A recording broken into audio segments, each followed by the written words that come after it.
Hello everyone, Ragewood here, back with a Dragonheir video, and we've done it.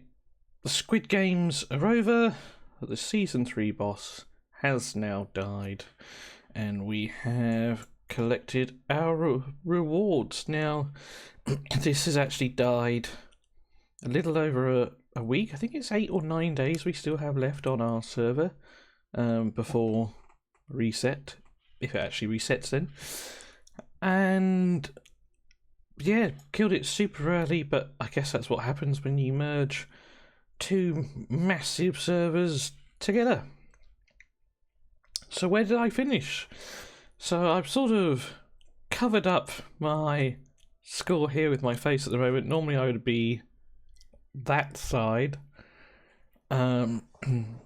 But I've hidden myself because it will bring me on to sort of another talking point. Alright, so ranking. Now, I had an interesting battle with a gentleman by the name of Garkan. Garkan set the bar for me yesterday with this score here, and I knew that I needed 1.205 billion to score. And previously, I had only scored 1.15, 1.16, around there. So there was a lot of work for me to do to catch this man.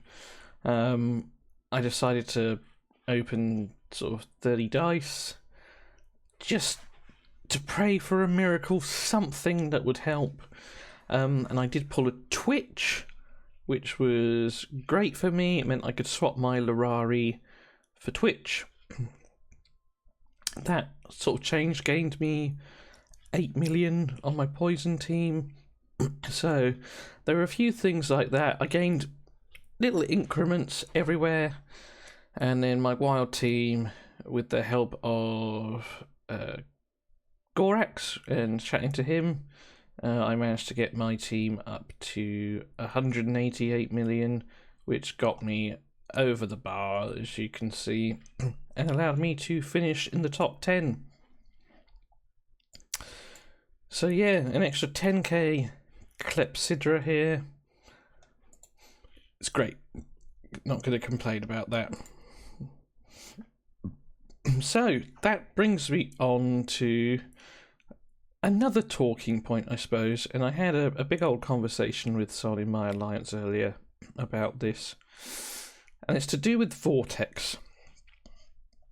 Now, I am of the opinion that Vortex is not as important as some people make it out to be. I do not have Rook. I regularly finish 60 plus. I think yesterday I finished 56th because I scored slightly better with my Ice Blast team, but I am nowhere near the top. I have been behind since day one, essentially. But Vortex is only sort of between 5 and 10% of your total Clepsydra score. And I am of the opinion that it's not that Vortex doesn't matter, but you should focus on the other 95%, essentially, with your chief challenges and with your endgame boss and other world exploration. Before this, I was hovering around 26th. I suppose we start even before that. So before chief challenges even, I was like 70 to 80. Chief challenges came along. Now I do have a well-equipped account. There's no denying that. But more importantly, I try hard. I do a lot of testing and working. My alliance, great bunch of guys in there that we can sort of ping ideas off of. We all help each other. Success breeds success. So from those chief challenges, I jumped up to sort of around between 20 and 30.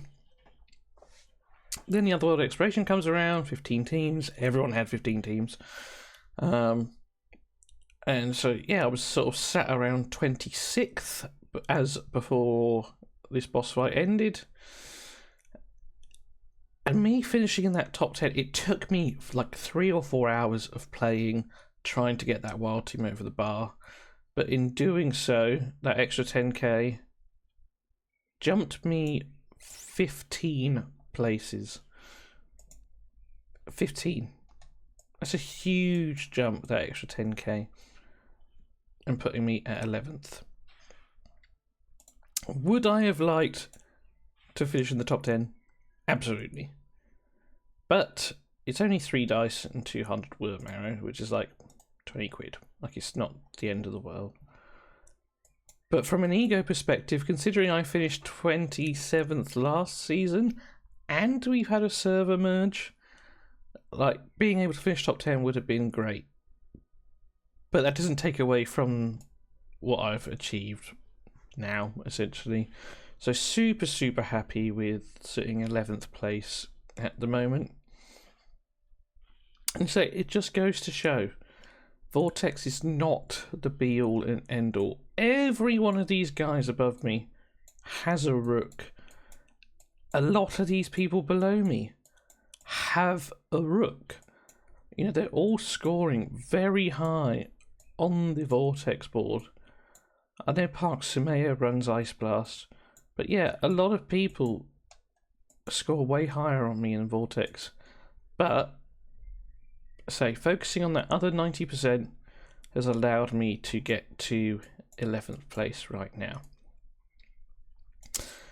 The caveat to this, though, is, and this is why I say, it's not that it's not important, but don't pull your hair out if you're not in the top 20, I guess. So yeah, the flip side is I am going to drop down, right? I'm not going to finish 11th, okay? I am only, what's this, 1,800 points ahead of this guy. I only get 300 Echo of Clepsydra from my Vortex run. These guys will all get 350, some will even get 400. So if you assume they're going to gain 150 on me each day, we've got 8 days left, 9 days including this one. 9 times 150, what's that? 1350. I might just hold them off. I might finish 11th, but I can honestly see myself dropping down to sort of 15, 16, and that's okay, because that is still an improvement on 26.